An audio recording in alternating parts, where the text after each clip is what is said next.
Init. Oh, pawis.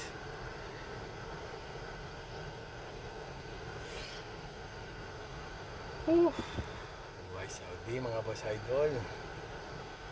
Ito kasama sa trabaho to. Maghintay.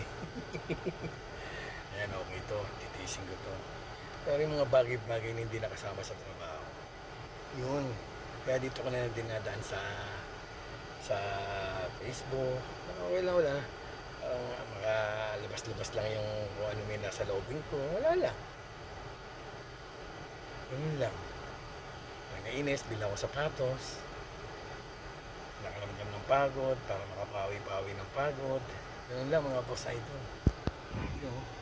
I-stay ka dyan. Ha? Sa bagay sila nakakapag-stay sila eh. Diba? Sanay sila eh. Kaya makikita ang Pinoy dyan na naka-stay ko. Ibang lahi. Diba? Talaga tiis-tiis lang eh, diba? Mabawad ko eh. Yung mga hindi mo sinisiwal, kung mga dinadaing ko na mga daing na ano lang yun. Pero, diba? Mas nung kasama sa trabaho ko, anak lang putik, lahat yan tatrabuhin kaya sanay tayo sa pagod. Pero yung mga hindi na, against sa loobin ko yun. Ikaw ba naman pagtrabahuin ang gano'n? Diba? Wala ka nang magawa na.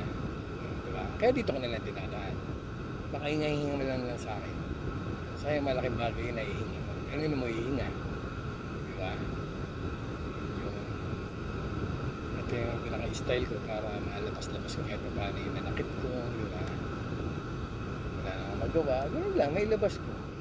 Kasi yung mga part na hindi mo na trabaho, na hindi nasakop ng trabaho mo, yun na ipinagagawa sa'yo. Hindi nasakop ng pamilya, doon ka pinagtatrabaho, hindi na yung kasali. Diba? Isang ano lang, isang employer lang. Hindi kasama yung kapatid.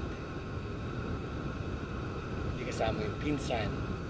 Hindi kasama yung ibang bahay. Yun yun. Alam nung may pan-driver yan. Hindi kasama ibang bahay. That's it mga boss.